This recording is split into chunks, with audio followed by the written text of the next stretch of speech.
Bueno, muy buenas tardes. Gracias por estar aquí. Hoy vamos a dar inicio a la cuarta sesión del seminario permanente del uso del espacio y su valor intangible. Continuando con las temáticas de la preservación de la memoria, el día de hoy tenemos el gusto de contar con la presencia del doctor Héctor Quirós Rote, y bueno, me daré la tarea de leer su reseña curricular. El doctor Quirós es urbanista e historiador por esta universidad. Tiene un máster en Historia de la Arquitectura y el Urbanismo por la Universidad Politécnica de Cataluña y es doctor en Geografía por la Universidad de París. Es miembro del Sistema Nacional de Investigadores del CONACYT. Como docente se desempeña como profesor de tiempo completo en el área de Teoría e Historia en la licenciatura de Urbanismo de esta facultad, en donde fue coordinador editorial y editor de la revista Bitácora de Arquitectura. Es socio fundador del Instituto Mexicano del Urbanismo y actualmente es coordinador del posgrado en Urbanismo de esta facultad. Su línea de investigación es Historia, Cultura y Estética Urbana, Historia Urbana y del Urbanismo Contemporáneo, Procesos Urbanos, Patrimonio, Espacio Público y Ciudadanía. Actualmente es miembro fundador del Laboratorio Hábitat Social, Participación y Género de la UNAM. Ha sido responsable de proyectos de investigación financiados por el CONACYT, la Agencia Española de Cooperación Internacional y el Programa de Apoyo para Proyectos de Investigación de la UNAM. Bueno, pues agradecemos la participación del doctor Héctor Quirós y le dejamos el micrófono. Al contrario, gracias por la invitación. Dos precisiones antes de comenzar. Bueno, también el agradecimiento de la invitación tiene que ver con el hecho, como se dieron cuenta, como urbanista, característica de los urbanistas y por mi formación entre el urbanismo, la historia y la geografía. Trabajo en varias líneas de investigación, en varios proyectos. Creo que el denominador común o mi enfoque dominante es la perspectiva histórica. El tema por el que me invitaron el día de hoy, que tiene que ver con la producción cinematográfica o el cine y la historia, inevitablemente advierto desde ahora que lo conecto frecuentemente con la ciudad, con lo urbano, con el fenómeno urbano. Inevitablemente va incluida también la arquitectura, el patrimonio construido. Entonces, bueno, trataré de acotarme en el poco tiempo que tenemos. Ya de hecho, también una disculpa, pero les cuento mi tragedia, ya se nos fue media hora.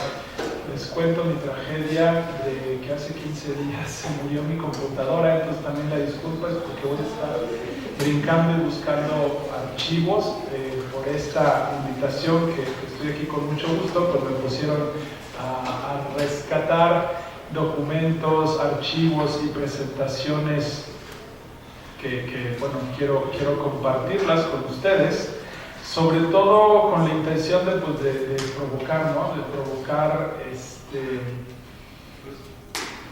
nuevos temas, inquietudes, preguntas sobre pues, esta relación que es lo que a mí me ha motivado durante más de 10 años a haber iniciado y a seguir llevando una materia optativa en la licenciatura en urbanismo que se llama el fenómeno urbano y el cine. Y que bueno, ha evolucionado de un curso más un enfoque histórico del desarrollo de la cinematografía internacional, sobre todo la producción de cine de ficción y la historia de las ciudades, hacia un taller de producción de documental en los últimos 2 o 3 años. Entonces estoy ocurriendo desde ya más de 10 años que estoy en esta clase. Entonces el análisis, digamos, histórico, el uso del cine como un recurso para estudiar las ciudades y también para reflexionar sobre la memoria histórica, es algo que tenía ya un par de años puesto en el cajón. Inevitablemente uno hace otras cosas, estoy trabajando otros temas, entonces pues bueno, la tragedia fue que de todo este material me puse a rescatar lo que tenía a la mano, porque hace 15 días se murió mi computadora, se quemó la tarjeta madre, pude recuperar el disco duro, pero he estado sacando material por aquí y por allá. Entonces voy a tratar de ser lo más organizado posible. Digamos, vamos a empezar hablando del uso del cine, del uso de la producción cinematográfica como un documento histórico, o la relación que tiene contradicciones o incluso ambigüedades de utilizarlo como recurso para la historiografía. Digamos, sería un poco marco teórico, ¿no?, del tema. Para después centrarme en hacer un breve recorrido de la producción cinematográfica que yo pensaría como básica, los hitos de la historia del cine mexicano y su relación con la Ciudad de México. Esto es algo sencillo porque la Ciudad de México prácticamente ha acaparado como escenario y como productor de imaginarios más del 90% de la producción cinematográfica de nuestro país. Tiene que ver con la Ciudad de México.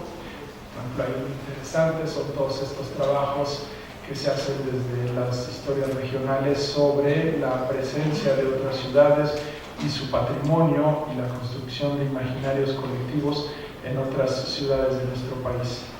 Primera sugerencia, es muy interesante trabajar ese tema.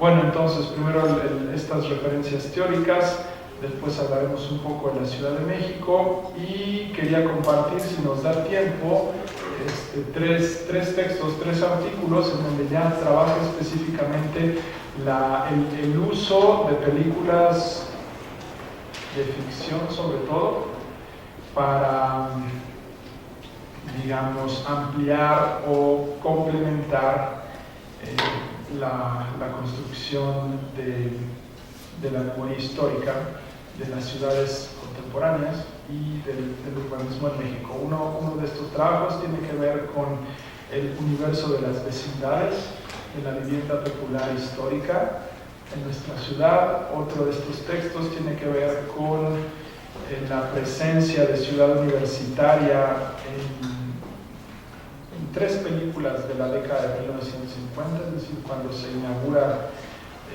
nuestro campus universitario. Y el tercero no es, por eso lo pongo al final, si nos da tiempo, pues hablaré un poco de este tercer asunto, que es la perversa, porque así apuntan las conclusiones de este artículo, la perversa relación entre el cine y concretamente más perverso la televisión. Es algo un poco del tema, pero pues están íntimamente ligados, ¿no?, la historia del cine y la historia de la televisión a partir de la segunda mitad del siglo XX en nuestro país, y cómo hay una relación, como les decía, perversa entre el cine y la promoción turística, específicamente de lugares, de destinos turísticos, en donde además del sol y playa también cuentan aspectos, digamos, del patrimonio intangible, que entiendo que es el eje, ¿no?, de este seminario. Bueno, entonces creo que está proyectado aquí atrás un par de carteles que son solamente para ilustrar la referencia dentro de la historiografía. Creo que fundamental para hablar de historia y cine es un historiador francés que se llama Marc Ferro. Él ha escrito mucho, de hecho, como les digo, es el referente obligado, ¿no? Él insistió desde hace unos 20 o 30 años en el enorme potencial que tenía el cine como documento histórico. Entonces es muy importante hacer una clara división del universo de la producción cinematográfica, es decir, de todas las películas que se han filmado desde hace 120 años. Hacer una distinción entre el cine histórico que es lo que ilustro aquí atrás. Es decir, las películas históricas o estas películas de ficción cuya trama pretende reconstruir un hecho del pasado, evidentemente con mayor o menor rigor, y que en cualquier caso es un pretexto, digamos, el reconstruir este hecho histórico es un pretexto para hablar de asuntos que son contemporáneos. Y entonces viene una serie de reflexiones muy interesantes, ¿no? Lo que resulta, evidentemente, desde la historia, no podemos, y si alguno de sus profesores de historia en algún momento les hicieron ver una película de este tipo para aprender de la época de los romanos o de la época o de la Edad Media o incluso de la historia de México, pues bueno, sería muy cuestionable. Porque, como les decía, en estas películas, en su proceso de producción, puede haber mayor o menor rigor desde el realizador y desde el guionista para documentar como verdaderos historiadores lo que vamos a ver en la pantalla. En realidad no tiene ningún sentido ser muy riguroso desde la historia en reconstruir escenarios, además de que implica un tema de costos y otros asuntos, pero sobre todo económicos, cuando la función de muchas de estas películas pues es un producto comercial recreativo y no un producto de investigación histórica, si me explico. Entonces, algunas personas, cuando hablamos de historia y de cine, pues inmediatamente piensan en los clásicos películas de romanos, y al mismo tiempo, y esto entonces se conecta con el tema de la memoria, de los imaginarios e incluso del intangible, como el cine, todo esto también Marc Ferro lo señala, como el cine se ha convertido en un medio de comunicación y en un medio de difusión de estereotipos, de valores, de formas de consumo, que inevitablemente los asimilamos. Es decir, la imagen es muy poderosa. Las imágenes en movimiento, son la base del lenguaje cinematográfico, son muy parecidas porque es lo más cercano a la manera en cómo aprendemos el mundo, es decir, a través de los ojos. La mayoría de nosotros, que digamos, tenemos nuestros 5 sentidos, vivimos en una, pues sí, en una cultura en donde lo visual se ha vuelto predominante. Entonces, gracias al cine, al video, a la televisión y a todos los recursos digitales, casi podemos decir que nuestro aprendizaje del mundo se da a través de los ojos. Los cineastas lo saben, para bien y para mal, ¿sí? El cine, las imágenes en movimiento son un recurso muy potente para aprender el mundo, pero también es muy fácil que nos engañen. Entonces, el cine, hay que decirlo, el cine es un engaño, es un maravilloso engaño, el cine de ficción. Cuando uno va a una sala de cine o cuando uno está viendo una película a través de una pantalla del tamaño que sea, acepta las convenciones. Sobre todo en una sala de cine, históricamente, ¿no? La gente iba a una sala de cine, las luces se apagaban, todo está diseñado para estar cómodo y entrar en una situación casi de ensueño, ¿no? Luces apagadas, una butaca cómoda y demás, y uno asume como espectador que lo que va a ver no es cierto, pero inconscientemente, digámoslo así, la información que entra por nuestros ojos, el cerebro lo toma como si fuera real, y por eso es que en una película uno llora, ríe y vaya, es el mismo tipo de convención, mucho más sofisticada que el teatro.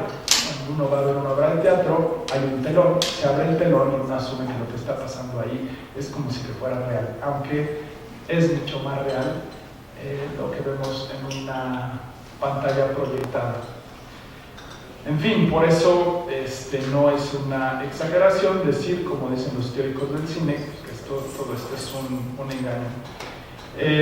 El engaño entonces nos lleva hoy en día a imaginar que hace 2000 años, en la antigüedad clásica, los romanos se parecían a las películas de romanos que hemos visto a lo largo de la historia, o es una referencia histórica para generaciones más viejas, pero vaya, si hay gente que afirma o que está convencida que pues Cleopatra se parecía a Elizabeth Taylor, ¿no? En su juventud vieron estos clásicos del cine norteamericano hollywoodense de los años 50, o que Kirk Douglas igual era, así lucían, ¿no? Los romanos. Con el paso del tiempo algunas de estas películas envejecen mal y pues incluso uno las ve y dice que errores garrafales, ¿no? En términos de reconstrucción histórica. Pero vaya, es uno de los peligros, es uno de las aristas, ¿no? De esta enorme capacidad que tiene el cine para difundir, producir, difundir y reproducir estereotipos, clichés y demás. Bueno, por eso tenía aquí estos dos ejemplos, y lo interesante, también por eso puse los dos carteles, la primera a lo mejor pues, no la hemos visto, yo no recuerdo si la vi alguna vez en la televisión de niños, son un tipo de películas que solían pasar los sábados o los domingos en la tarde para llenar la programación de las televisoras que existían en esa época. Y la segunda, seguramente si la conocen, la de Gladiador, pero vaya, es un remake, la segunda de la primera. Y lo que es interesante desde esta perspectiva historiográfica, Marc Ferró nos dice, no es la reconstrucción histórica, sino preguntarse, y no sé si recuerden, cuando se estrenó Gladiador, se habló mucho de eso, ¿no? ¿Por qué 2 años antes ver películas de romanos para la crítica y para el público, pues era una cosa como pasada completamente de moda? Eran las películas que veía la generación de mis padres, que tienen 80 años, y por qué en tiempos tan recientes de repente vuelven a producirse nuevas versiones de estas películas de gladiadores y de Cleopatras y de emperadores y demás. Es decir, cualquier película, por engañosa que sea, incluidas las de ciencia ficción, no nos hablan ni del pasado ni del futuro, no pretenden hacer una reconstrucción precisa del pasado, ni las películas de ciencia ficción son producto de una rigurosa investigación sobre cómo va a ser el futuro cercano o lejano, sino que simplemente están hablando de asuntos y de preocupaciones contemporáneas. Entonces, los críticos se preguntaban por qué resurge esta moda de hacer películas de romanos cuando unos años antes pues, realmente era como un producto comercial de los años 50, y entonces eso uno lo empieza a enlazar con los discursos políticos, con lo que está ocurriendo en el mundo.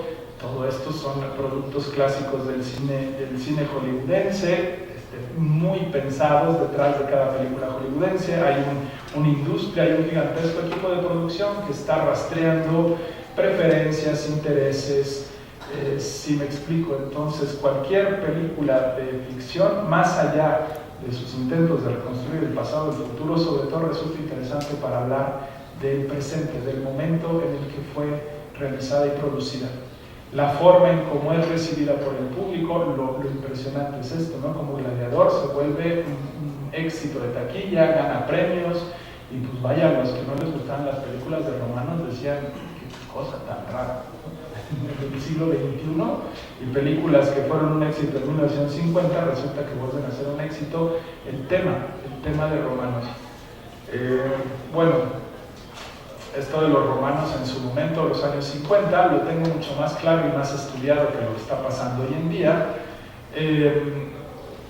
Años 50 es la posguerra, el inicio de la Guerra Fría, y entonces todas estas películas de héroes romanos triunfadores se supone que era la cultura norteamericana reapropiándose, digamos, de la historia europea y de sus momentos más heroicos. Por supuesto que son interpretaciones y discursos hegemónicos, y pues bueno, los romanos que les ganaban a todo mundo, estos grandes héroes, pues en realidad eran una proyección de lo que querían o pensaban los productores de Nueva York, en acuerdo con los políticos, sobre lo que se imaginaban los norteamericanos que eran. Por supuesto, después de la Segunda Guerra Mundial, Estados Unidos emerge como una gran potencia triunfante, Y en el contexto de la Guerra Fría, pues era importante mantener este espíritu combativo y guerrero, y no lo iban a hacer a través de los soldados de la Guerra de Corea y del desastre que ocurrió ahí, sino que lo iban a hacer a través de historias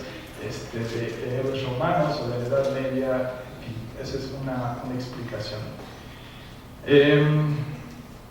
Marc Ferro afirma entonces que cualquier película puede convertirse en un documento histórico, incluso las películas pornográficas, incluso los peores bodrios del cine mexicano nacional, ¿no? El cine de ficheras.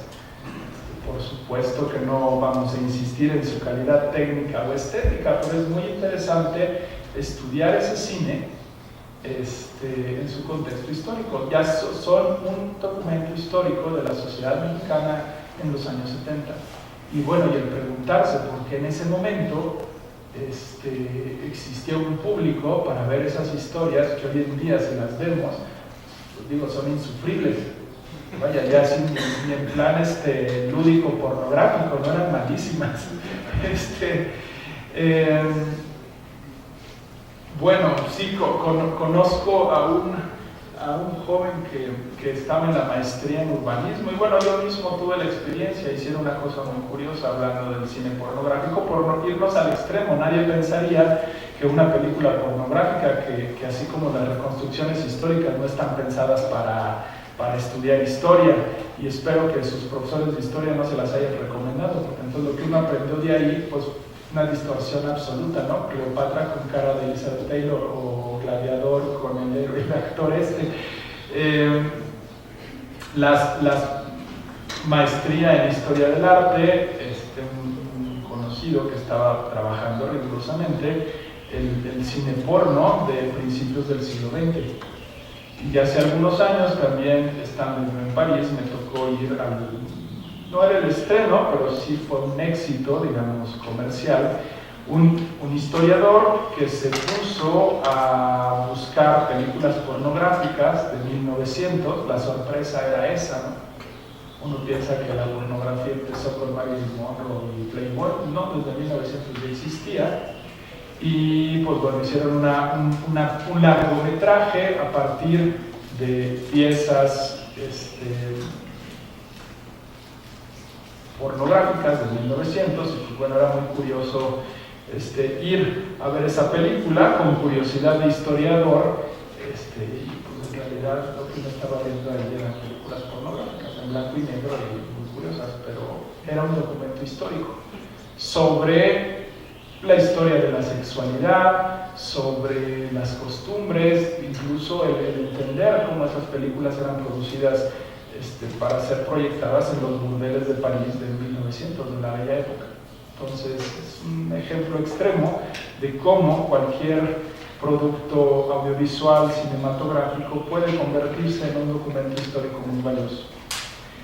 El cine inició, como lo conocemos, en 1896. Entonces, cuando afirmamos que el cine puede ser utilizado como una fuente histórica, yo diría que sin lugar a dudas es una fuente histórica muy valiosa para la historia contemporánea de 1896 a la fecha.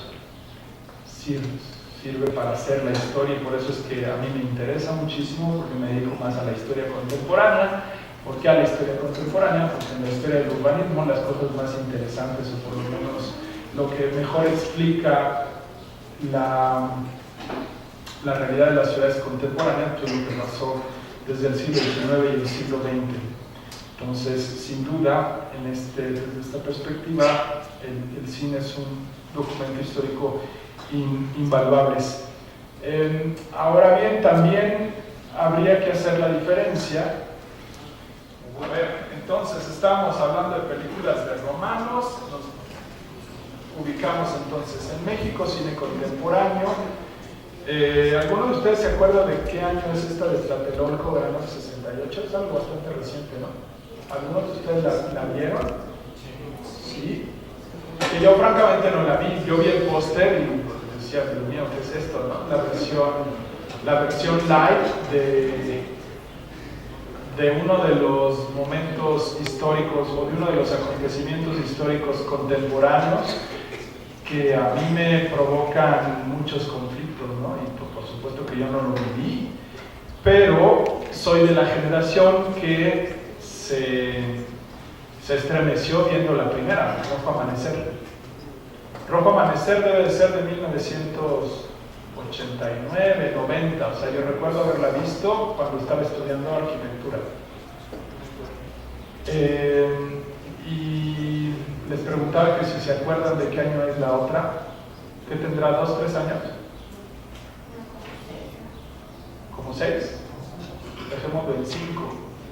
Otra vez, pregunta historiador, en 1990, además otra de las sorpresas en mi generación es que el productor de Rojo Amanecer, una película de Jorge Fons, es decir, un realizador serio, el productor era Valentín Trujillo, y Valentín Trujillo si lo ubican, sí, era un actor joven de los años 70, así como el galán de una serie de telenovela, de hecho era, y de una serie de películas de los años 70 poco memorables, es decir, sin ninguna calidad ni virtud. Después él se convirtió en productor y hizo esta película que sí marcó pues, mi generación de universitarios y demás. Por supuesto que conocíamos lo que había ocurrido en el 68 y pues bueno, es una película que en ese momento uno se preguntaba y yo creo que la pregunta sigue abierta: ¿por qué Valentín Trujillo decide hacer esta película en donde participa Héctor Bonilla, María Rojo, es decir, actores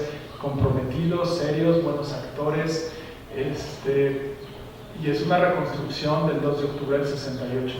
Bien interesante la película, si la han visto, si no, en ningún momento uno ve la plaza de las tres culturas ni nada, todo está contado desde un departamento, ¿no? La historia de una familia que presencian desde el edificio que está enfrente de la plaza, digo, la manifestación y lo que ocurrió después. Es el sexenio de Salinas de Gortari. Evidentemente, y sobre todo en México, las películas que uno llega a ver al cine tenían la autorización y la bendición de la Secretaría de Gobernación. Sí, desde ahí uno empieza a entender por qué en los tiempos de Salinas deciden hacer una película del 68, vuelve a poner el dedo en la llaga. Yo en mi generación me acuerdo que era desconcertante, es decir, que uno se preguntaba cómo pudo haber pasado algo así. Y sobre todo, cómo podía estar todavía Echeverría ahí como si nada, y sigue como si nada. En fin, era una sensación que se sumó al malestar generalizado de una década perdida, de los años 80, de una crisis y de un gobierno de Salinas de Gortari que nos embarcaba en el modelo neoliberal y que sin lugar a dudas favoreció no solo la producción de esta película, sino su exhibición y ganó premios. Y cuando las películas ganan premios por las instituciones oficiales, quiere decir que hay un visto bueno de parte de las autoridades. No sé qué tanto haya evolucionado esto, pero yo sigo pensando, y lo vemos, ¿no? Cada vez que hay premios Óscares siempre hay una clara vinculación entre lo que gana y las decisiones, los gustos de lo que está pasando en política. Bueno, actualmente los Óscares y Hollywood parece que están peleados con Trump, pero es este juego, ¿no?, de las academias de cine que a veces intentan ir en contra de los valores hegemónicos y en otras son muy complacientes. Bueno, la pregunta, como les digo, que me queda abierta: ¿por qué Rojo Amanecer en su momento y por qué 20 años después se hace otra versión que yo no la vi? De verdad, cuando vi el cartel dije, no sé, hasta me pareció insultante, ¿no? La pareja agogó besándose y la mancha de sangre ahí atrás. Yo decía, Dios mío, ya es el olvido histórico, ¿no? El 2 de octubre contado en versión romántica. Para preparar esta clase sí me puse a verla.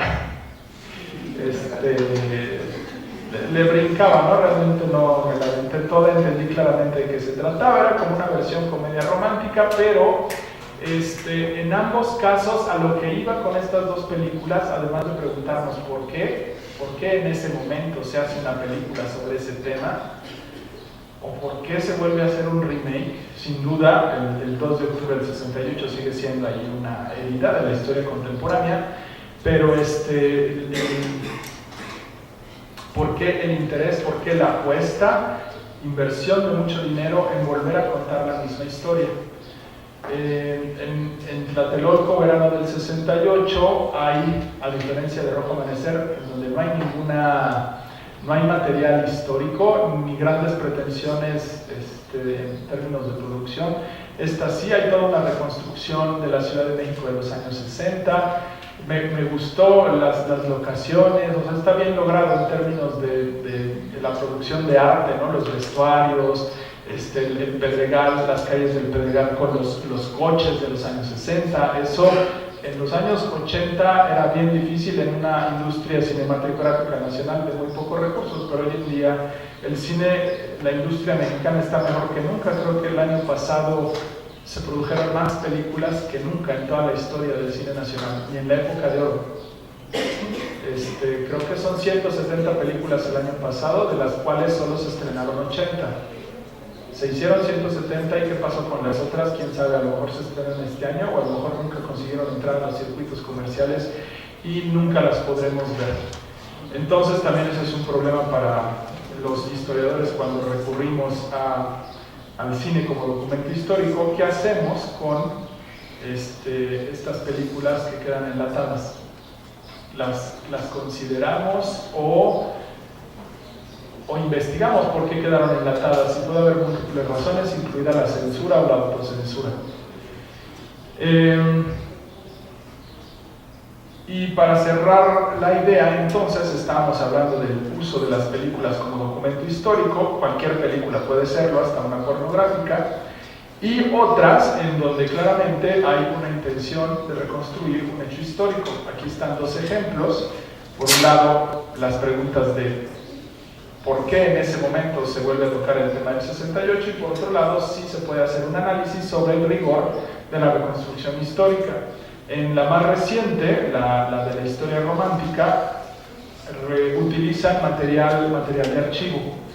Material de archivo que no sé si viene de este documental, que sí es una fuente histórica muy importante, el documental El Grito de López Areche. Era un cineasta, era más bien un estudiante de cine del UEC, la Escuela de Cine de la UNAM. En sus inicios, evidentemente en el 68, los estudiantes de cine de la UNAM se dedican a registrar el movimiento estudiantil, y después, con todo el material que no es incautado por la Secretaría de Gobernación, hay todas unas aventuras. Yo no lo mencionaron, pero toda esta afición del cine también viene de una época en la que estudié en el CUEC. Nunca terminé la carrera de realización, pero sí estudié con profesores que habían vivido el 68. López Areche se suicidó, era depresivo, se suicidó en el 71 o en el 72, muy joven. Entonces había muchas anécdotas y leyendas, ¿no?, en torno al grito y en torno a cómo habían logrado esconder el material, porque evidentemente la policía y el ejército entró y destruyó muchas cosas, pero bueno, los estudiantes hicieron todo tipo de trucos para rescatarlo, editarlo y después publicarlo, y esto todavía se puede conseguir y comprar, y es producción UNAM, El Grito. Creo que en la película de la que estábamos hablando utilizan material de archivo de este documental del Grito. Entonces tenemos tres ejemplos de producción cinematográfica que pueden ser utilizados como documentos históricos con esta dualidad.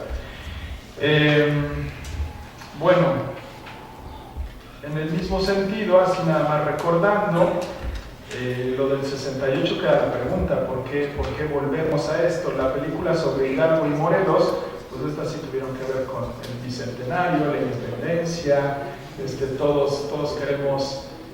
Y bueno, es interesante, ¿no?, la historia que nos contaban de niños sobre el cura Hidalgo, el padre de la patria, y cómo de repente unas películas le incluyen pues sí, los aspectos picantes, ¿no?, de la vida del padre de la patria, sus movidas, sus amantes, y es, no sé, con las críticas a favor y en contra, ¿no? Seguramente los más conservadores les parecía una, ¿cómo se dice?, una afrenta, ¿no?, hablar de estas cosas, y para otros, quizás generaciones más jóvenes, pues les parecería aproximarse a un personaje histórico desde una perspectiva más humana.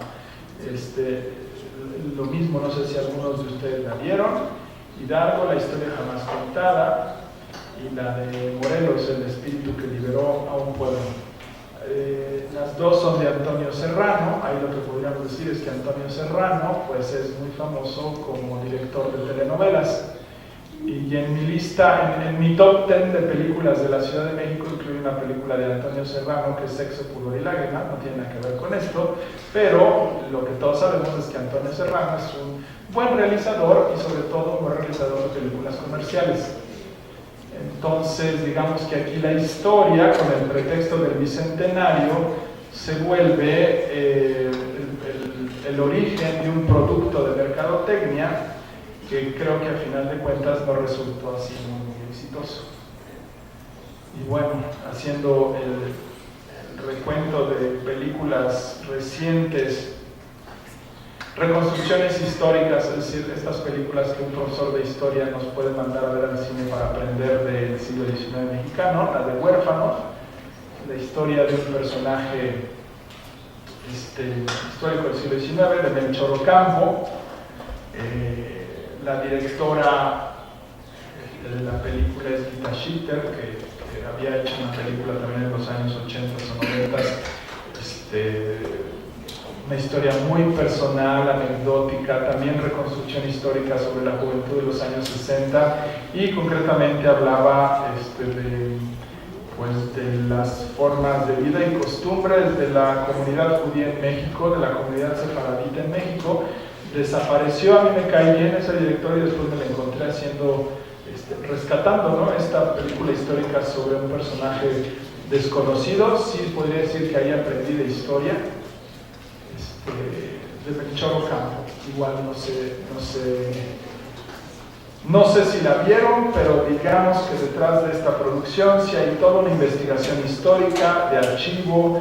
Está filmada en locaciones que realmente fueron el lugar en donde Melchor Ocampo pasó su vida. En fin, sí hay un esfuerzo por reconstruir la historia con mayor rigor. Dos ejemplos más de cintas emblemáticas de esta producción cinematográfica nacional, digamos. La banda del automóvil gris de 1919, como les decía, resulta interesante para la historia de la Ciudad de México. Es considerada por los historiadores del cine como la primera superproducción nacional, el primer exitazo del cine mexicano. Es cine silente, es una película muda. Como verán ahí, la Filmoteca de la UNAM la rescató, y hasta hace poco vendían la versión en DVD, pero bueno, es una curiosa película de ficción que reconstruye unos hechos históricos, por cierto, muy actuales, porque es la Ciudad de México en 1917, asediada por una banda de asaltantes y secuestradores, que era conocida en los diarios de nota roja como la banda del automóvil gris, vinculado a un escándalo político. De verdad parece que estoy hablando del 2017, es decir, la banda del automóvil gris, su jefe, al parecer estaba conectado con un general revolucionario que le pasaba la información sobre los asaltables y secuestrables. O sea, este general controlaba la policía de la Ciudad de México. Era una Ciudad de México caótica, donde era tomada por los villistas, los zapatistas y los carrancistas. Entonces, las clases altas que vivían en la colonia Juárez y Roma vivían aterrorizadas por estos asaltantes que llegaban con documentos falsos para hacer cateos y robaban, violaban, asaltaban. Es decir, la Ciudad de México estaba aterrorizada por la banda del automóvil gris. Era tal la leyenda, en términos de los imaginarios colectivos, y eso es anécdota personal, que mi madre, que creció en la colonia Doctores, se acuerda que de niña había un vecino que en los chismes de la cuadra decían que ese hombre había sido parte de la banda del Automóvil Gris, que era supuestamente un personaje misterioso, y creo que a los niños les impresionaba porque tenía la mano de palo. Pero vaya, a ese nivel, y estoy hablando de 30 o 40 años después, seguía viva la leyenda del Automóvil Gris.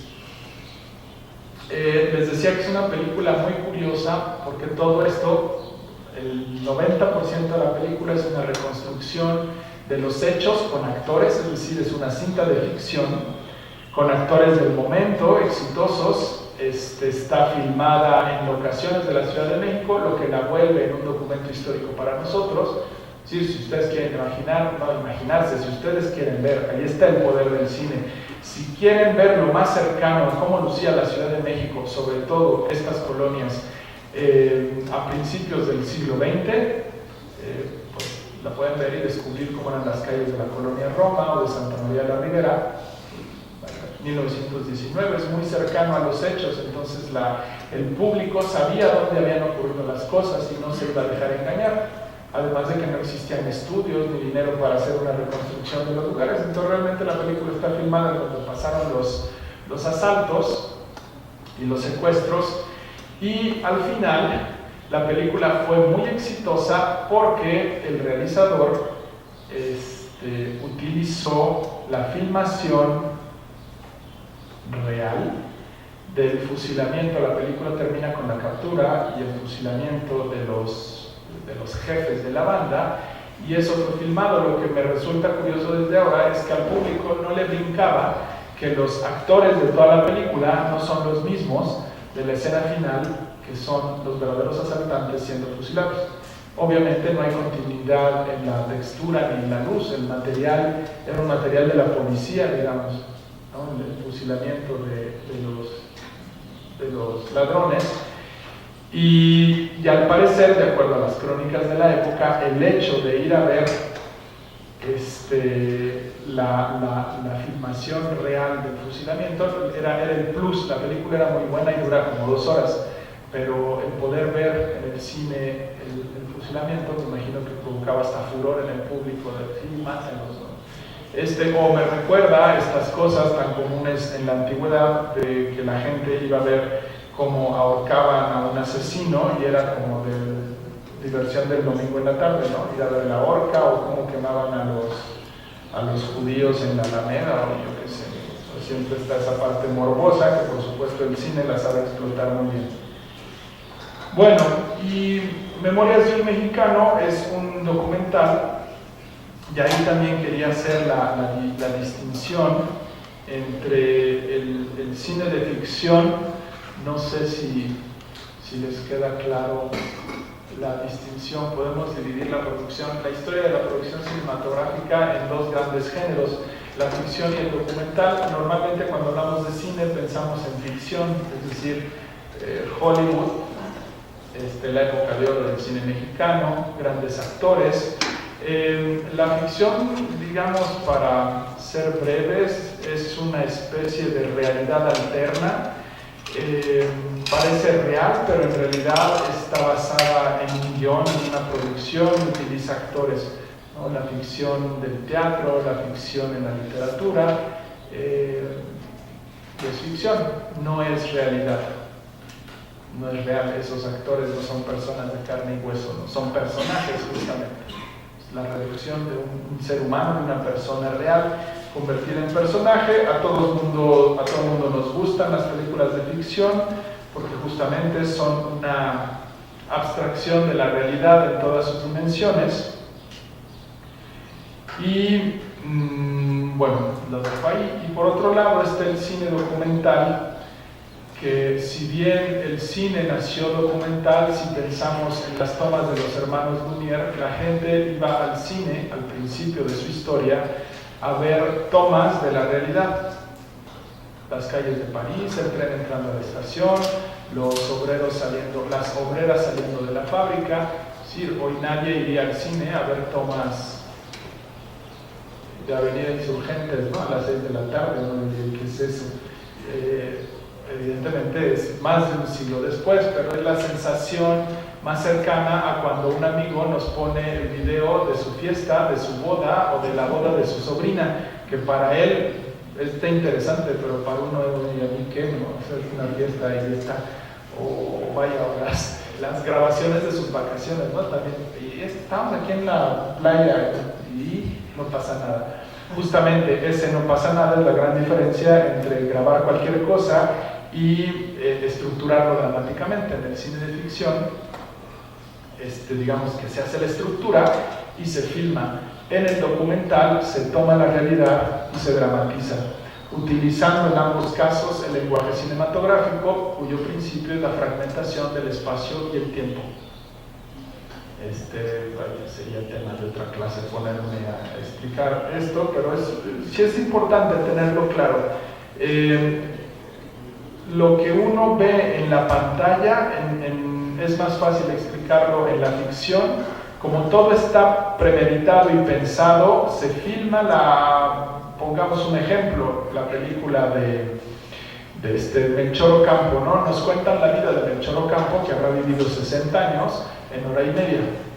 Entonces, el cine de ficción toma los mejores momentos de la vida, los más emocionantes, los más intensos, y por eso es que uno puede estar sentado 2 horas viendo una película, porque es así, un concentrado de emociones.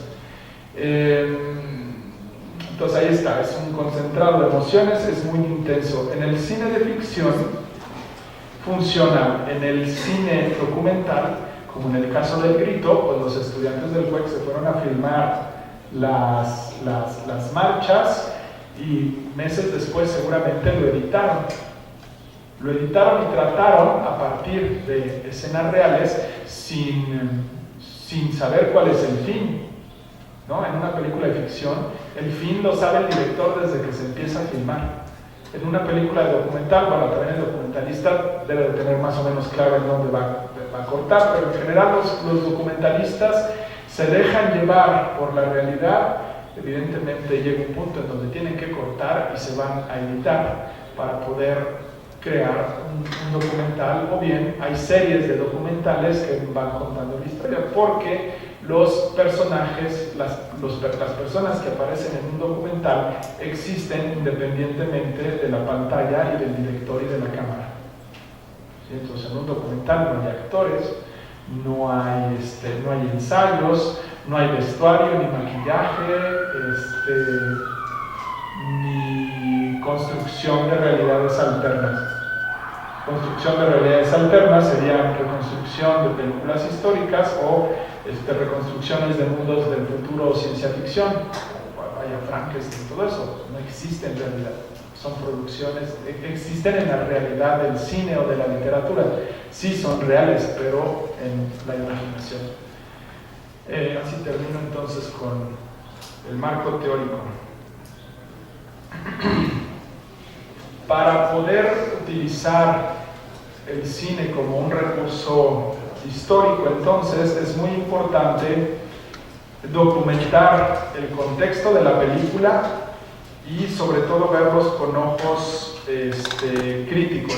Por eso es que es importante, si uno quiere utilizar el cine como un recurso para analizar la historia, la memoria o el patrimonio, o en mi caso la ciudad, documentar esa película para entender por qué el director decidió filmar eso y no otra cosa, como las del 68, ¿no? ¿Por qué en ese momento el director decidió filmar la película dentro de un departamento con esos actores?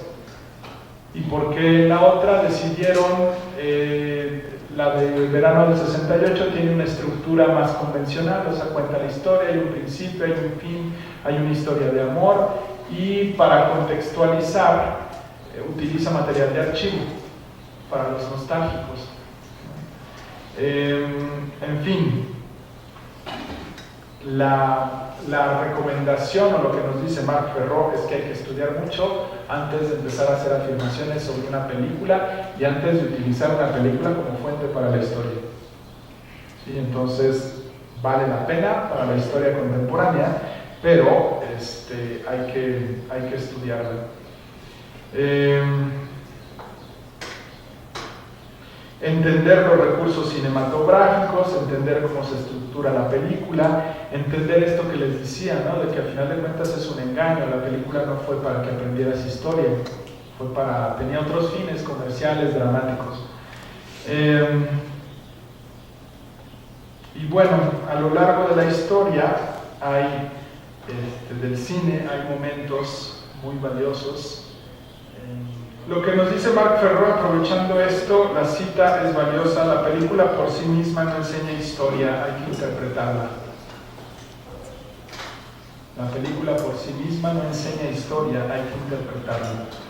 Bueno, les decía que entonces a lo largo de la historia también tiene que ver con identificar cierto cine de ficción que tenía claramente un objetivo de propaganda. Entonces hay momentos de la historia interesantes, década de los 30, por ejemplo, Alemania nazi.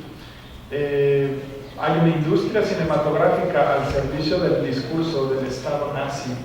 Y en la historia de la cinematografía mundial existe una realizadora mujer que logró superar sus vínculos con el partido nazi, nacionalsocialista. Era Leni Riefenstahl, cineasta alemana, fotógrafa, trabajó para Hitler, incluso como muchos otros artistas a lo largo de la historia que de repente quedan vinculados a dictadores o a gente del poder que la historia después los juzgó en el lugar indicado, o sea, negativamente. Entonces, esta es la de la ciudad. La otra, de hecho la otra va primero para que salga lo de Leni Riefenstahl. Bueno, entonces Leni Riefenstahl pasó a la historia como una documentalista en los años 30 al servicio del régimen nazi, y hizo dos documentales, uno sobre las Olimpiadas y otro sobre, se me ve el nombre, pero la fotografía, la calidad fotográfica, la calidad narrativa de estos documentales superaron todas las críticas al nazismo, a los destrozos que hicieron en Europa. Y bueno, Leni Riefenstahl tuvo una larguísima vida, casi vivió 100 años. Entonces, cuando era joven, en 20, 30 años, trabajó para Hitler, pero prácticamente alcanzó a ver la reunificación alemana. Entonces, el personaje es muy controversial y queda esta pregunta, ¿no? Si el arte o si su arte queda por encima de sus convicciones ideológicas y de lo que llegó a ser en su juventud. Veamos rápidamente las imágenes para cerrar, digamos, el punto del recorrido histórico. Lo mencioné ahorita, la salida de los obreros es injusto porque, como mencionaron, también estoy en el laboratorio de hábitat y género. Y en la historia quedó marcado, ¿no?, la salida de los obreros de la fábrica de los hermanos Lumière, las primeras tomas que fueron presentadas en la primera proyección de cine comercial en París. Y si uno se fija, en realidad no eran obreros, eran obreras. Y las obreras de la fábrica, era la fábrica de los hermanos Lumière, que se dedicaban a hacer película de foto. Y bueno, por justicias de género, eran obreros, pues no es cierto, eran obreras. Porque en esa industria las obreras, como en el mundo de la costura y demás, son más hábiles y las manos son más finas para trabajar con la película. Esa era la razón. En fin, pero esa reflexión es producto de los historiadores que revisan este material y que dicen: qué curioso, son puras mujeres. Y entonces después se ponen a revisar cómo se fabricaban las películas y encuentran en los censos y en las nóminas de estas fábricas que lo que predominaba eran mujeres. Y uno siempre piensa que el mundo obrero eran hombres. Pues no, también había fábricas en donde lo que abundaban eran mujeres. La entrada del tren a la estación, y bueno, y muchísimas tomas. Esta es una calle de la ciudad de Lyon en donde estaba la fábrica de los hermanos Lumière, y la gente pagaba por ir a ver tomas de una calle. La fascinación en ese primer momento era la fascinación del cine. Lo que atraía al público a una sala de cine era ver el movimiento capturado en una pantalla. La realidad ya lo había logrado la fotografía desde hace mucho tiempo. La fotografía refleja la realidad tal cual, el retrato, ¿no? Por primera vez la gente se podía retratar y conservar en la memoria de la familia cómo había sido la abuela de joven. Solo los ricos más podían hacerse antes pinturas al óleo, pero la fotografía, digamos que popularizó esta cuestión que era exclusiva de los más ricos. Entonces, lo que el cine fascinaba en su momento era el movimiento de los trenes, el movimiento de la gente en la calle, el movimiento de los carruajes y incluso el movimiento del humo y de las hojas de los árboles. Y era en blanco y negro, o sea, esto no nos parece tan real, era en blanco y negro, pero aún así era fascinante para el público y digamos que los primeros años del cine, las funciones consistían en ver eso, o también pasamos de la postal, ya existían las postales, para conocer cómo era el mundo. Las postales de China, de México y demás. Lo que hicieron los hermanos Lumière fue mandar emisarios que de paso hacían tomas y vendían cámaras y vendían películas. Lo que hicieron al año siguiente en México cuando llegaron con Porfirio Díaz. Y por ejemplo, esto es lo que filmaban. Ponían su cámara y filmaban a unos rancheros bañando a unos caballos. No se entiende muy bien la imagen, pero es un poco lo que les parecía atractivo a unos fotógrafos o cinefotógrafos europeos que venían a México a vender cámaras y de paso filmaban cosas y después eso lo copiaban y lo vendían en todo el mundo. Por primera vez el mundo podía ver en una sala de cine cómo eran el resto del mundo. Entonces había tomas de Japón, de China, de África, de México. Eso es lo que proyectaban de México en el extranjero, pero lo que hicieron en México fue filmar a Porfirio Díaz paseando en Chapultepec. La primera proyección comercial en México incluyó una toma de Porfirio Díaz paseando a caballo en Chapultepec. Los historiadores mexicanos dicen que Porfirio Díaz entendió inmediatamente el poder del cine como medio de difusión y como medio de propaganda. Entonces regreso al punto de Leni Riefenstahl. Aquí está lo que filmaban. Los Lumière también fueron los primeros en filmar un gag, ficción. Esto sí es actuado, era su jardinero y el hijo del jardinero, no eran actores, pero imagino en esa época, ¿no? ¿Y ahora qué filmamos? O sea, ya viene el próximo domingo y hay que presentar otra cosa, y entonces tal cual ponían al jardinero y hay un montón de tomas del bebé, de la cuñada dándole de comer, o sea, cosas bastante banales, pero que fascinaban al público de ver el movimiento. Esta es la primera ficción. Entonces el cine nace documental, pero los Lumière también digamos que hacen la primera ficción, la cámara fija, grabando lo que podía ser un gag en teatro de comedia, o sea, tampoco era el lenguaje cinematográfico sofisticado como va a ser después. Creo que no tengo la imagen de Leni Riefenstahl, pero en fin, lo interesante del personaje es que era cine de propaganda que pasó a la historia no solo como cine de propaganda, sino pasó a la historia por su innegable calidad estética. La fotografía, el lenguaje cinematográfico es sorprendente. Otros momentos relevantes, digamos, dentro de la historia del cine documental, que por cierto también que dejé ahí a medias el comentario, ¿no? Entonces el cine documental nace con los hermanos Lumière y tiene un desarrollo interesante hasta la aparición del cine sonoro en 1927. Hay un subgénero del cine documental que le da continuidad a esta fascinación por el movimiento de la ciudad, y que uno de los mejores ejemplos es esta película que se llama Berlín, Sinfonía de una gran ciudad. Hay varias películas, la más famosa es sobre Berlín, pero también hay una sobre París, otra sobre Londres y creo que incluso una sobre Río de Janeiro. Documentalistas que su trabajo consistía en salirse a la calle de la gran ciudad. Se vuelve un documento muy valioso para la historia urbana, porque lo que vemos ahí es cómo era Berlín antes de que lo destruyeran en la Segunda Guerra Mundial. En mis clases de cine siempre lo vemos y pues sus compañeros alumnos siempre se sorprenden, ¿no? De lo moderno que era y al mismo tiempo de lo que del gran parecido que tiene con lo que vivimos hoy en día en el espacio público de la Ciudad de México. Y hay casi un siglo de diferencia, ¿no? Del caos del transporte, de las multitudes en las calles, de las contradicciones o de la convivencia, ¿no? de la riqueza extrema y de la miseria en la ciudad. Entonces, bueno, es un documental.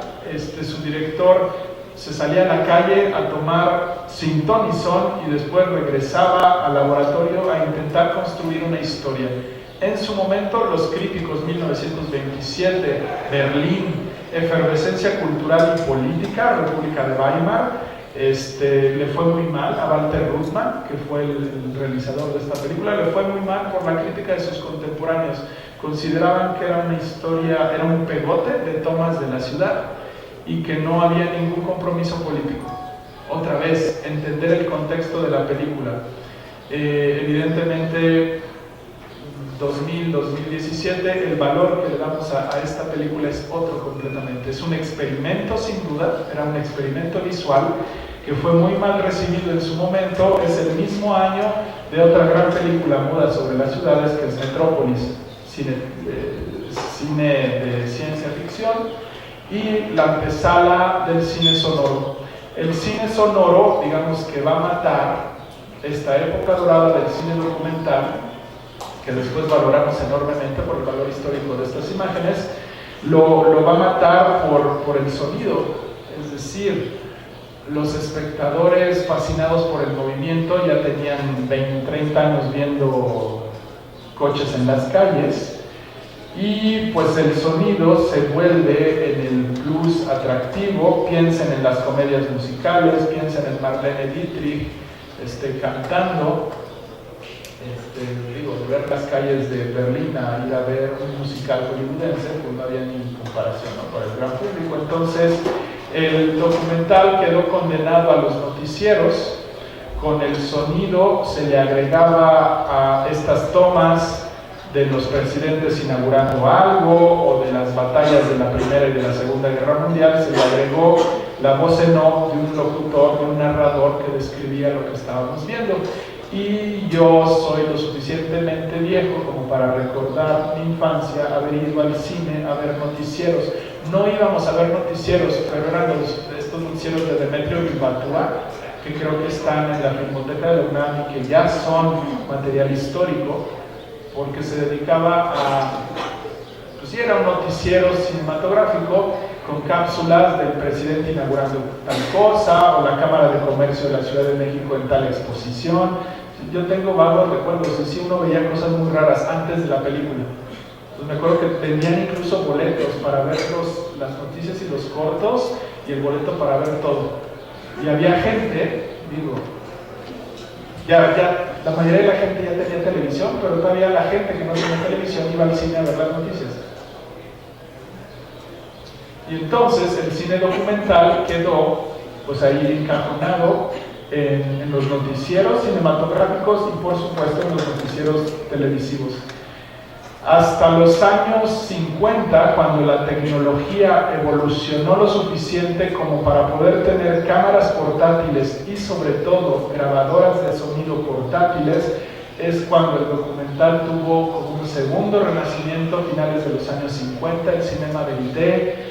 Ahorita se me olvida otro movimiento que hubo en Estados Unidos, y el documental, evidentemente frente a las superproducciones de Hollywood, de Romanos y de Elizabeth Taylor, pues sí, siempre era como el hermano pobre, el patito feo.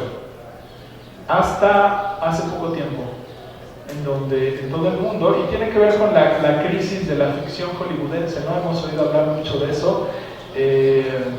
Desde hace, ¿qué será? Pues del 2000 para acá, hubo un renovado interés. Es un poco reflejo de nuestros tiempos, reflejo de lo que quiere el público. Nos cansamos de ver ficciones, nos cansamos de ver la misma historia una y otra vez. Sin embargo, Hollywood sigue haciendo refritos. Los críticos y los historiadores hablan, ¿no?, de la gran crisis de la ficción hollywoodense, y lo que vemos emerger tiene que ver también con el desarrollo de las telecomunicaciones y de los dispositivos digitales, el sorprendente desarrollo del cine documental en la televisión y en el cine, es decir, esto de ir a ver hasta hace poco tiempo, ¿no? La que tengo muy grabada porque fue un éxito comercial, el documental En el Hoyo, no sé si lo vieron, ¿no? Un documental sobre la construcción del segundo piso, En el Hoyo, de Rufo, de Juan Carlos Rufo, el hijo del escritor. Nadie se hubiera imaginado que lo iban a estrenar en el Cinépolis y la gente iba a pagar un boleto para ir a ver una película sobre los albañiles del segundo piso, con una maravillosa banda sonora. O sea, 20 años antes sí se hacían documentales, pero se veían aquí en los cineclubes de la UNAM, en los circuitos intelectuales y izquierdosos y todo lo que quieran. Pero fue así, inédito, es un reflejo, es un fenómeno social. La gente quería ver realidad dramatizada, coincide con el auge de los reality shows. Entonces el documental se empieza a mezclar con la ficción y hoy en día ya no sabemos en dónde empieza uno y en dónde termina el otro, porque hay también un género de ficción que es la docuficción, que son películas de ficción que recurren a los elementos, digamos, característicos de la estética del documental, como la cámara en mano o los errores en la continuidad de luz o en la continuidad dramática, que en cine de ficción es inaceptable. En el documental, si la cámara se mueve o si de repente hay un corte abrupto, sobre todo si es un documental de guerra, todo el mundo lo acepta, que evidentemente no puedes hacer corte, ¿no?, en el bombardeo, o no puedes hacer corte en el asalto, en fin. A mí me parece bien interesante los dispositivos digitales, teléfonos, es decir, esto que para ustedes ahora es ya de uso corriente. Por eso es que el curso que doy en la licenciatura evolucionó de esta revisión de la historia del cine y la ciudad hacia un taller documental en donde elegimos un tema y con sus teléfonos se salen a grabar un documental y lo vamos haciendo y produciendo y editando cada semestre, ¿no? Entonces estoy convencido de que a lo mejor estoy contribuyendo al abuso del lenguaje visual o al abuso de la información visual para entender y estudiar los fenómenos de la ciudad o los fenómenos sociales de cualquier tipo, recurriendo al recurso audiovisual, imagen y sonido para analizarlo. Pues a lo mejor estoy contribuyendo a este abuso, pero sin lugar a dudas también estamos convencidos del gran poder que tiene el cine o la imagen en movimiento o el recurso audiovisual, como yo prefiero llamarle, es decir, imagen y sonido, para la gran capacidad que tiene para sintetizar la complejidad de los fenómenos urbanos. En este sentido, podría incluir el tema del espacio público, del patrimonio tangible e intangible. Entonces, seguramente, creo que ya también se volvió una práctica común en los talleres de arquitectura y demás, el hacer este tipo de ejercicios, y creo que todos partimos de esta idea de que ver la realidad reflejada en la pantalla nos permite hacer una reflexión distinta, rica, sobre la complejidad de los fenómenos sociales en la ciudad o en otro contexto. Bueno, Berlín Sinfonía es un ejemplo de este documental urbano silente, y después tenemos unos momentos interesantes de la historia del cine de ficción. El neorrealismo italiano, posguerra Italia. Tengo la imagen de la película Alemania Año Cero de Roberto Rossellini, 1946. Creo que Roberto Rossellini, el director italiano emblemático del neorrealismo, es un cine que justamente es cine de ficción, pero se acerca mucho a las preocupaciones del cine documental de mostrar la realidad social de las ciudades italianas de la posguerra. es la antítesis del cine musical hollywoodense, la fantasía total. El neorrealismo italiano nos muestra los pobres, desempleados, los niños de la calle, las prostitutas, la miseria de las ciudades italianas en 1945, 44, 45, un país devastado por la guerra, desastre económico, y el interés es documental. Utilizan actores semiprofesionales, por eso de repente se parece. El país está, la industria cinematográfica italiana fascista estaba destrozada, entonces eran los cineastas que con lo que encontraban de material y equipo se salían a filmar historias que pues le dieron la vuelta al mundo, exitosísimas en términos comerciales, y pues esto tiene su influencia en México, ¿no? El neorrealismo italiano tiene influencia en todo el mundo, pero por ejemplo, Los Olvidados de Buñuel es claramente una influencia, y Buñuel lo reconoce, era un admirador de Rossellini, de Sica y de los directores neorrealistas italianos. En Italia buscaban denunciar esta realidad social, en México Luis Buñuel también, pero la crítica y sobre todo la reacción del público fue muy diferente en Italia y en México. Pongo el ejemplo de una película de este movimiento que no está en Italia, pero que está dentro del mismo espíritu, Alemania Año Cero, 1946. Rossellini se va a filmar a los niños de la guerra, ¿no? Así quedó Berlín. Es una película terrible que sí, al inicio hay una voz en off, un narrador que explica qué es lo que vamos a ver. Rossellini sí está consciente que quería mostrar esa realidad, incluso invita al espectador a no hacer juicios. 1946, muchos europeos no nazis decían, sí, qué bueno, así malditos nazis, por eso les fue como les fue, y por eso los niños están como están. El director invita a hacer como un acto de conciencia, decir, son seres humanos, son los sobrevivientes de una guerra, y yo creo que también estaba consciente en su momento de que estaba produciendo un material histórico excepcional. Si no la han visto, súper recomendable. O sea, es increíble imaginar cómo los sobrevivientes de Berlín de los bombardeos pudieron sobrevivir varios años entre las ruinas. O sea, ya saben, ¿no? Comiendo ratas y todo esto lo documenta. La gente se peleaba por los caballos. Al inicio de la película hay un caballo de carga que al parecer se accidenta o cae agotado, y la gente se avienta a matar al caballo para quitarle un pedazo de carne. Y en eso andan los niños. Niños que se prostituyen, niños que roban. Es la ley de la selva. Berlín, 1946. Vaya, vivir en ruinas y con inviernos de 10 bajo cero. Entonces es un documento histórico valiosísimo, por supuesto, para Berlín y para los alemanes.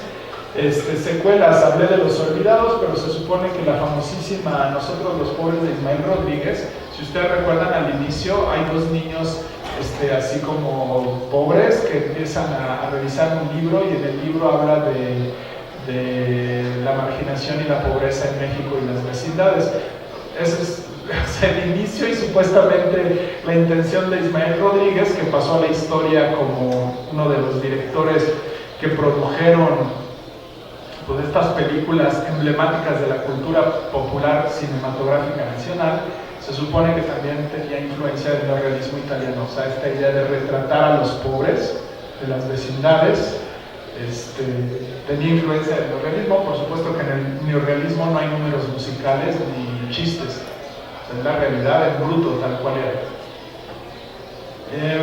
El cine negro es un estilo norteamericano influenciado por el expresionismo alemán de los años 20. Los directores alemanes salen huyendo de la Alemania nazi, se van a Hollywood, y en Hollywood pues hacen escuela. Lo que se llama el cine negro es el cine de gángsters, el cine de los bajos fondos. El cine negro también se le llama cine negro porque la estética fotográfica era blanco y negro, súper contrastada. Y bueno, fue muy influyente como estética, como estructura narrativa. Los temas, les digo, sobre todo se centraban los bajos fondos de la ciudad, gángsters, prostitutas, ladrones, asesinos, serial killers, el lado oscuro del ser humano.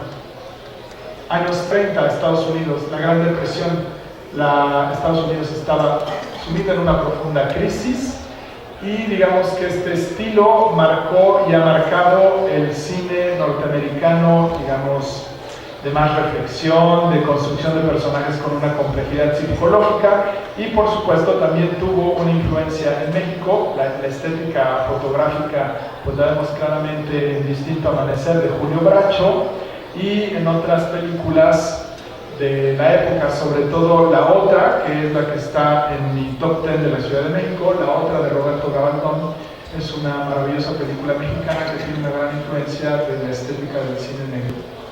Bueno, avancemos. Para que nos dé tiempo de platicar algo más. Bueno, aquí están ejemplos del cine negro. Jungla de Asfalto de John Huston, 1950, o Sed de Mar de Orson Welles. Los críticos historiadores del cine ubican la época dorada del cine negro desde los años del 1940 hasta 1960. Sed de Mar de Orson Welles es, digamos, los últimos clásicos, aunque todo el tiempo, por ejemplo, El Padrino o estas películas de la mafia y de los gángsters que son muy importantes en la historia de la cinematografía norteamericana, son dignas herederas de esta escuela. Entonces aquí está La Otra de Roberto Gabaldón, Distinto Amanecer, y también el mundo de los gángsters, de las prostitutas, de los bajos fondos va a tener su reinterpretación en México, una extraña combinación de temáticas del cine negro con comedia musical, y entonces aparece el subgénero tan mexicano del cabaret o de las rumberas, o estos, es decir, son como, bueno, no como, son melodramas que intentan reflejar los barrios bajos, los temas más densos y oscuros de la sociedad mexicana, pero complementados con números musicales. Muy extraño, lo de los números musicales va a evolucionar después al cine de ficheras, con color y con menos ropa, pero digamos que esa es la evolución natural. Y bueno, en los años 50 tenemos clásicos como Víctimas del Pecado, que como todas las películas, todo esto se los estoy mostrando para pensar en la historia de la Ciudad de México desde el cine, qué es lo que el cine nos cuenta de la Ciudad de México. Y por supuesto, lo vuelvo a repetir, cada una de ellas hay que contextualizarlas. Y otro clásico del cine no realista, El Ladrón de Bicicletas. Aquí están Los Olvidados. Hago el comentario, como está bien documentado. Los Olvidados tuvo un reconocimiento internacional importante. Luis Buñuel ganó premios en todo el mundo, incluido Cannes, creo. Y en México fue una película muy mal recibida. El público mexicano lo que quería ver eran nosotros los pobres cantando, sufriendo pero cantando. Eso era lo que el gran público quería ver de la sociedad y de su ciudad. Luis Buñuel presenta la realidad de los niños de la calle, que para el público de ese momento resultaba demasiado brutal y sobre todo contradecía completamente el espíritu de la época, Miguel Alemán, el desarrollismo. El país estaba en plena industrialización, la ciudad se movía más bien a ritmo de mambo y no querían ver este lado oscuro de la ciudad y del progreso, los niños de la calle. Entonces no fue un éxito, quedó en el olvido y bueno, tuvieron que pasar los años para que en México fuera revalorada.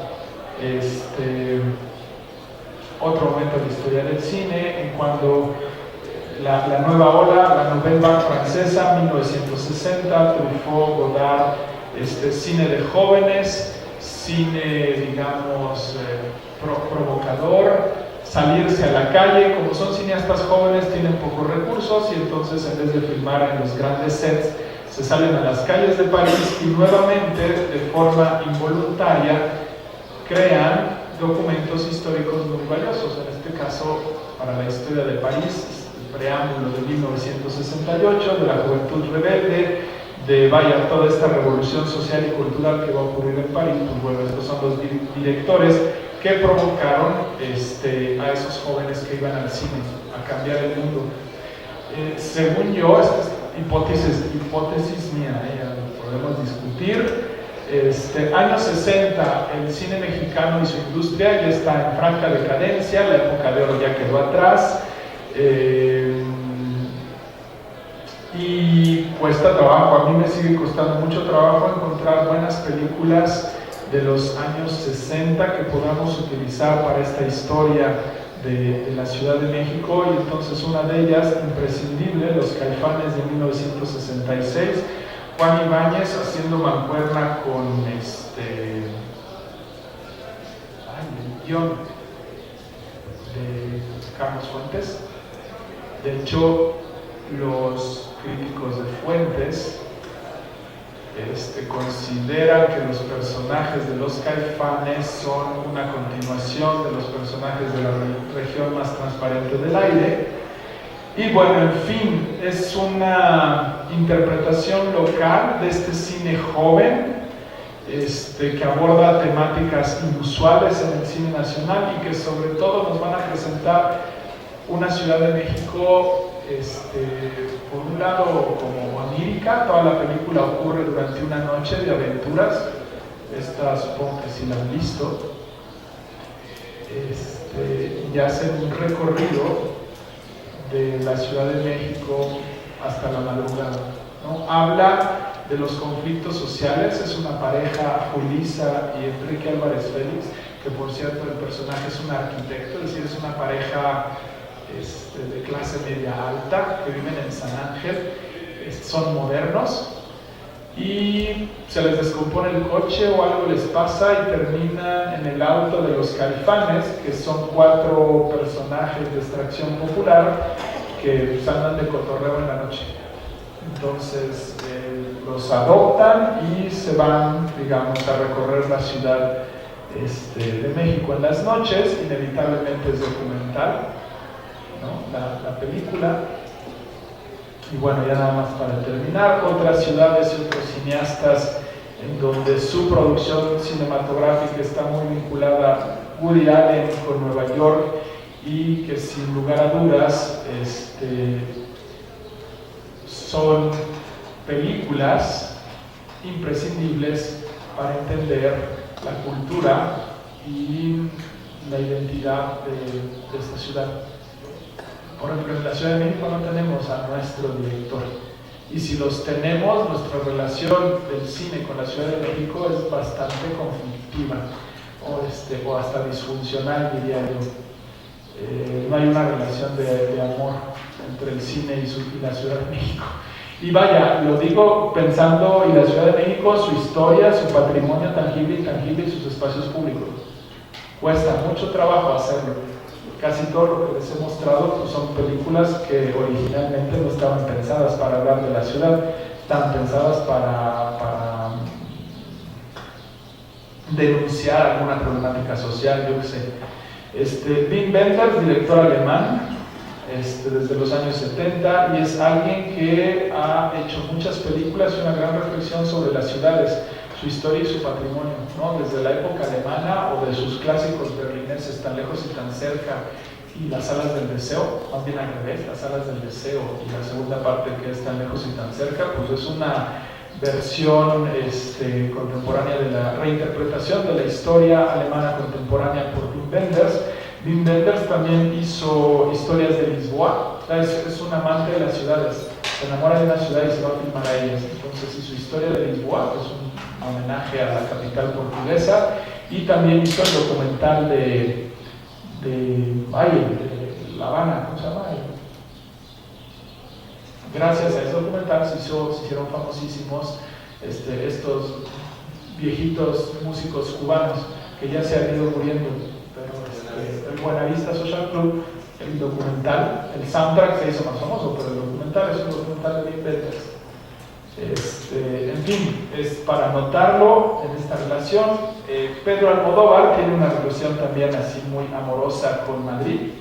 No es madrileño, pero llegó a vivir en Madrid desde muy joven y ahí desarrolló toda su carrera. Entonces hay una lista en sus películas que son cartas de amor a Madrid, ¿no? Y que intentan reflejar la evolución del Madrid post-franquista hasta la actualidad, ¿no? Con sus transformaciones sociales, su locura, sus personajes y demás.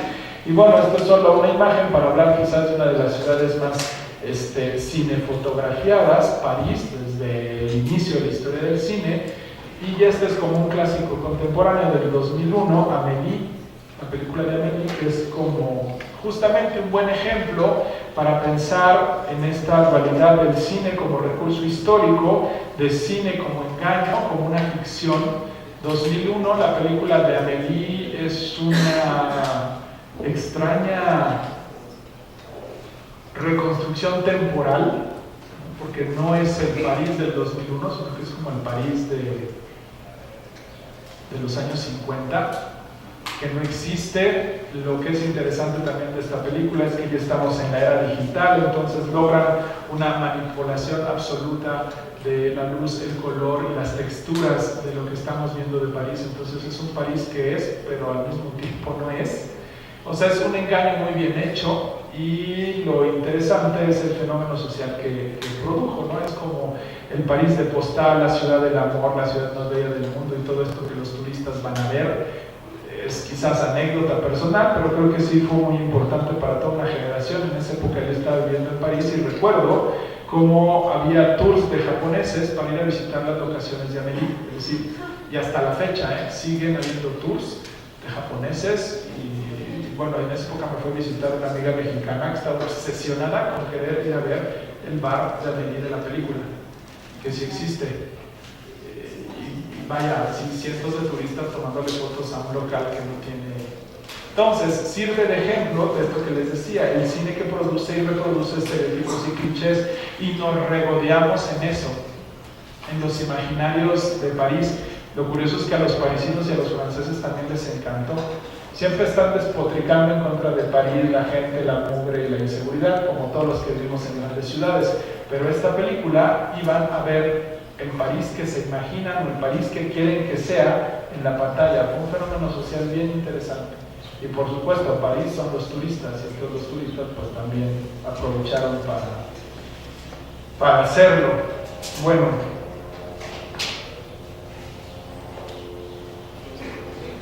como suele suceder,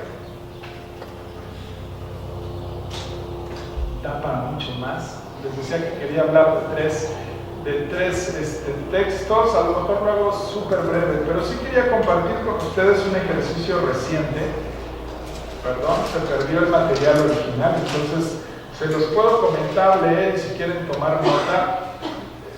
Estuve viendo, cada uno de nosotros puede construir su lista top 10 o 2010 o lo que quieran de sus películas, y eso es algo bien padre del cine, ficción o documental, para lo que uno quiera estudiar o para lo que uno quiera analizar desde el cine como un documento, como una fuente de información. Entonces les digo que yo todo esto lo he trabajado desde la historia urbana y concretamente de la historia de la Ciudad de México, y les leo mi top 10, que de hecho no son 10, son más. Y he estado trabajando con estas películas en el curso y con un poco más de detalle. Entonces, mi filmografía imprescindible para el estudio de la Ciudad de México, empiezo con los hitos del cine. Ya hablé del Automóvil Gris, 1919, ¿por qué? Porque es la primera superproducción mexicana, hitos en la historia del cine, y también es un documento histórico de la Ciudad de México en 1919. La película de Santa creo que es la película de ficción con más versiones en la historia del cine mexicano. Habría que reflexionar desde la sociología y la antropología, porque esta obsesión del personaje de la mujer mancillada que termina convertida en prostituta buena, y se repite hasta el cansancio, ¿no? Esto es bien interesante para la teoría de la ciudad y demás, de que las ciudades desde una perspectiva son el lugar de la corrupción. Entonces en el cine y en las telenovelas abundan las historias de la mujer, de la chica del campo que llega a la ciudad y en la ciudad el novio le engaña, la deshonra, y claro, en 1930 se supone que lo único que le quedaba a una mujer así, y ya no podía casarse. entonces era la prostitución. Entonces Santa se va a un burdel y es la prostituta buena, ¿no? O sea, la prostituta que en el fondo se enamora. Es una novela porfiriana de Federico Gamboa. Y esta película de Santa es un hito porque es la primera película sonora del cine mexicano, 1932. Antonio Moreno, basada en la novela de Federico Gamboa, e incluye algunas tomas, locaciones, Colonia Condesa, la casa de Santa, la locación de la película sigue ahí en la plaza Iztaccíhuatl, en la colonia Hipódromo. Entonces, hace algunos años hubo un colectivo que organizó proyecciones de películas, un poco estos hitos, en las locaciones, y dejaron como testimonio unas placas que todavía están por ahí. Así, en este lugar yo conozco la del crucero en donde se estrella el coche de Amores Perros, ahí en el eje 2 y Pachuca. Hay una placa, dice, en esta esquina se grabó la famosísima escena de Gael García en el coche cuando se estrella y que es el detonador de toda la trama de Amores Perros. Y así como esa hay varias, no sé si la de Santa la proyectaron donde está la casa, pero bueno, además de eso, Santa, su novio, es un torero y entonces hay escenas que están grabadas en el toreo original. Bueno, el otro toreo tampoco ya no existe, el de Cuatro Caminos. El toreo original que estaba en la colonia Roma, donde el Palacio de Hierro. Entonces, pues sí, también es un material histórico de cómo era la ciudad en ese momento. Bueno, La Casa del Ogro, de Fernando de Fuentes, 1938. La Casa del Ogro es otra hipótesis mía, porque no me dedicaba a revisar todo lo que hay en la filmoteca, pero por lo menos comercialmente sí inaugura el género de vecindades, el subgénero, el melodrama de vecindad tan querido en México. La Casa del Ogro no es precisamente una vecindad, pero es el uso de un espacio arquitectónico, el patio, como una especie de escenario teatral. Es un recurso muy fácil para contar historias corales, en donde los vecinos se cruzan y en el patio pasa de todo. Pues según yo, la primera es La Casa del Ogro, de 1938. El otro subgénero que habíamos mencionado, el cine de cabaret, bajos fondos, gángsters, prostitutas, decadencia moral. 1937, La Mancha de Sangre, de Adolfo Best, Mount Gap. Esta es una de las películas, de las leyendas del cine. Era tan brutal su trama que fue censurada desde la época de Lázaro Cárdenas y quedó enlatada, y la Filmoteca de la UNAM se la encontró y la restauró. Es decir, era una leyenda. Hace 20 años se hablaba de que existió una película que se llamaba La Mancha de Sangre, que era escandalosa porque es la historia de un prostíbulo. La actriz es Estela Guinda, y para 1937 era demasiado moderna, o sea, incluía desnudos así, primer plano, cosas inauditas para la sociedad de la época. La censuraron, la enlataron, se perdió. Y sí, yo recuerdo haber estudiado cine que hablaban como de la leyenda, ¿no? De la película La Mancha de Sangre, y después se la encontraron en un sótano y la vendían en DVD. Hay un rollo perdido, es decir, hay una parte de la película que se perdió para siempre la imagen y nada más existe el audio. Digo, es para amantes e historiadores del cine comprar eso, pero es casi el final, siendo así como maldita sea, o sea, no se ve el final, nada más se escucha. La otra, ya lo había mencionado, la otra de Roberto Gabaldón, 1946, Los Olvidados, de Luis Buñuel. La otra, por la influencia del cine negro, Los Olvidados, por la influencia del neorrealismo italiano. Los Caifanes, de 1966, de Juan Ibáñez. Y en mi lista, el último hito sería Solo con tu pareja, de Alfonso Cuarón, de 1991. Según yo, es una película hito del nuevo cine mexicano, ¿no? Ahora cada año se inventan el nuevo cine, pero según yo, el nuevo cine, así como existe ahora, ya con una nueva industria, con técnicos y con actores adaptados al mundo global y liberal. Pues bueno, Alfonso Cuarón empezó ahí y después acabó en Hollywood ganando Óscares y siendo de los grandes de Hollywood, ¿no? El fotógrafo es Lubezki, que también se fue a Hollywood, y esta fue su película de Solo con tu pareja. Bueno, de la época de oro me quedo con Esquina Baja, de 1948, de Alejandro Galindo. Es una película sobre el transporte público en la ciudad. Una familia de tantas, de 1949. Casi toda la película está filmada en interiores, y ustedes, arquitectos o preocupados del patrimonio y del espacio público, dirían: esto no hay mucho que ver, está grabada en estudio. Es una historia para hablar de la transformación de la sociedad urbana a mediados del siglo XX. Es el enfrentamiento de un padre déspota porfiriano con la hija rebelde, supuestamente, ¿no? La hija que se quiere casar con su novio por amor y no con el que el papá le dice. En fin, es una película muy bien hecha. Época de los Víctimas del Pecado, de 1951, de Emilio Fernández. Maldita Ciudad, de Ismael Rodríguez, una farsa sobre los clichés de lo que se pensaba de la gran ciudad desde la perspectiva del mundo, digamos, campirano, rural. La Ciudad de México era perversa, y es bien interesante para la historia de la arquitectura porque la película está filmada en el multifamiliar Miguel Alemán. Y hay toda una secuencia introductoria con una voz en off, que es la historia de un médico del pueblo y su familia que consigue un trabajo en el gobierno federal de la ciudad, y entonces hay una hija, y el novio del pueblo de la hija, como se va con el papá, la condena a la perdición. Entonces es una película, no es una excelente película en cuanto a su factura y estructura, pero para este asunto de la ciudad y de cómo usar el cine para el análisis de la evolución de los espacios públicos y de los espacios de vivienda resulta muy interesante, porque justamente la familia del pueblo llega a vivir a un departamento del multifamiliar Miguel Alemán. Entonces todo el choque cultural en un momento en que el Miguel Alemán era la expresión máxima de la modernidad urbana.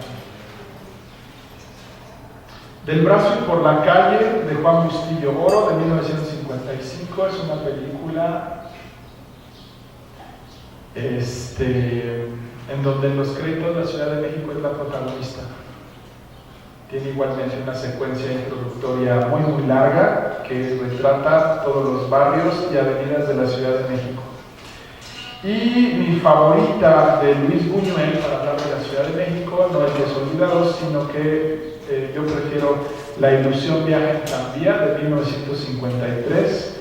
Es una película comedia ligera, pero si nos la tomamos en serio es un maravilloso documento para conocer la Ciudad de México a mediados del siglo XX.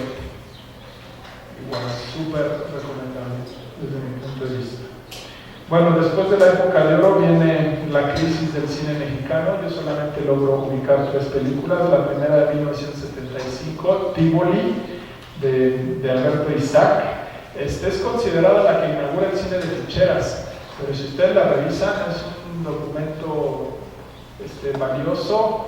La anécdota tiene que ver con la demolición de un cine de estos cines, de un teatro de revista en La Lagunilla o en la Colonia Guerrero, cuando se está construyendo la prolongación del Paseo de la Reforma.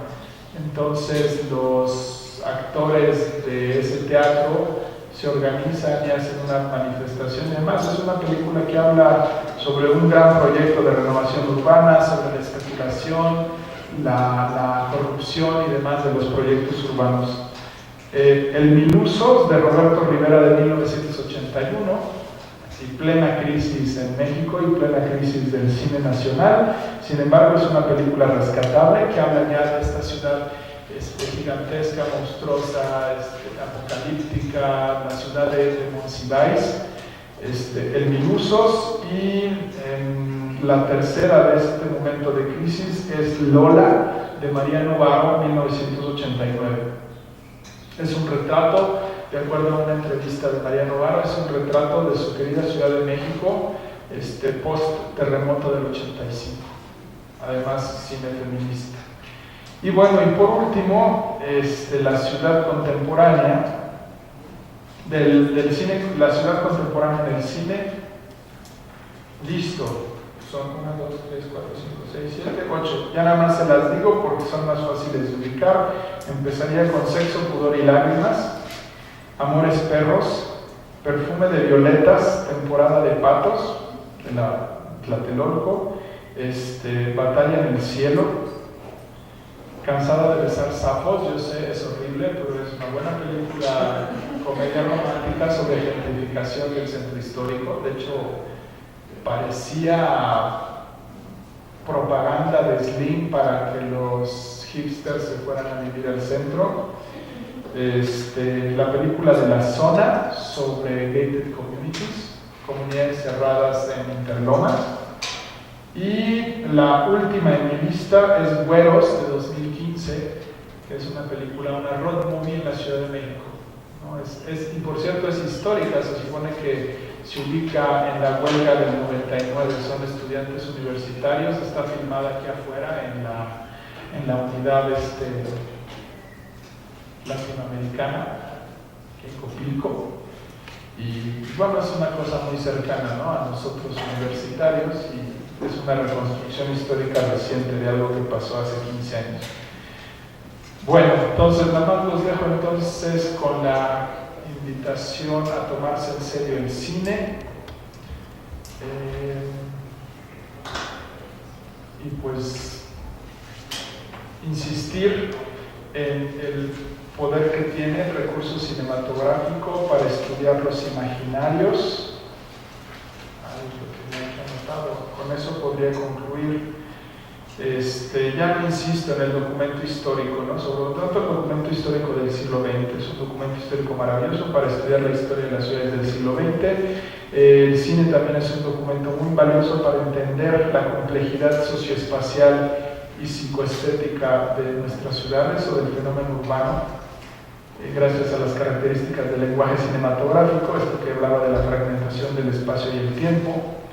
El cine también puede servir para estudiar los imaginarios colectivos, patrimonio intangible, por cierto, asociado a espacios específicos de la ciudad, a grupos sociales. Igual ya no dio tiempo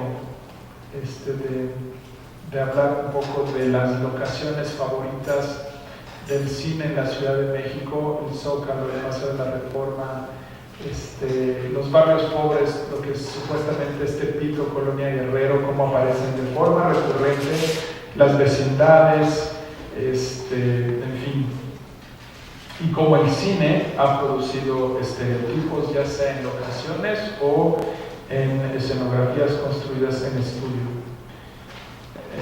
Y finalmente, la experiencia como espectador de ver la realidad proyectada deriva en la posibilidad de analizar esta realidad que todos nosotros experimentamos en la calle, pero que al momento de verla proyectada en una pantalla nos hace reflexionar y descubrir, quizás esto es lo más interesante, descubrir las múltiples dimensiones que tiene la experiencia de la ciudad.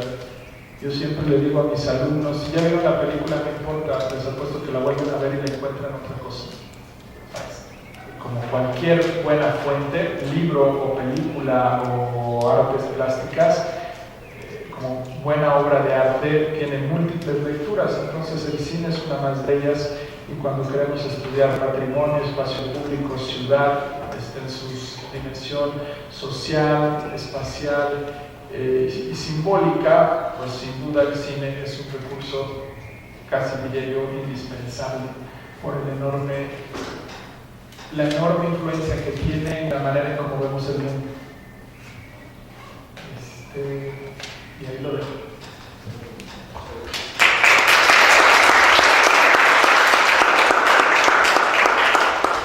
¿Por qué la película Güeros? O sea, yo la vi y no entendí por qué se llama así. No tiene nada que ver. Bueno, ni yo, pero hay suficiente material disponible de la crítica y entrevistas con el director donde explica, porque bueno, luego a veces son como caprichos ocultados del realizador. Se supone que habla de este asunto de la diferenciación de clases y de los prejuicios que tenemos tan arraigados los mexicanos y que no los asumimos. Este hecho de decirle güero a alguien que no es güero como una forma de halagarlo, va por ahí. Y sí, en la trama sí hay todo un asunto del personaje principal que dicen güero y se enoja. Sobre el de quién eres, ¿no? El de asumir quién eres y por qué estarte poniendo como etiquetas. Podríamos decir que las películas por un lado nos dan un discurso de una reconstrucción histórica, pero por el otro lado también nos reflejan en su momento en el que se producen los intereses, las ideas que están ocurriendo, el imaginario de ese momento. No sé si exactamente. Es como el documento histórico objetivo rigurosamente analizable y toda la interpretación, la relectura y la actualización que uno le puede dar. Es inagotable, casi cada generación puede volver a leer un clásico de una forma distinta. Bueno, en general como toda la historia, cada generación tiene que volver a hacer su historia. Quizás por eso tantas películas del 68, ¿no? Que sí es como un referente de la juventud, ¿no? De ese momento en donde eres rebelde y la relación que tienes con el poder. Claro, en el 68 fue brutal y la represión, pero después siempre hay un imaginario, ¿no? Sin duda, alrededor del 68, y la generación que lo vivió de repente lo explota, ¿no? Y incluso empiezan a crearse sus leyendas personales. Y conozco un montón de gente, no, es que yo estuve ahí, y que por otra parte conoces su historia, y si en el 68 estabas en la Ciudad de México. Por poner un ejemplo. En fin, gracias. Bueno, pues muchas gracias.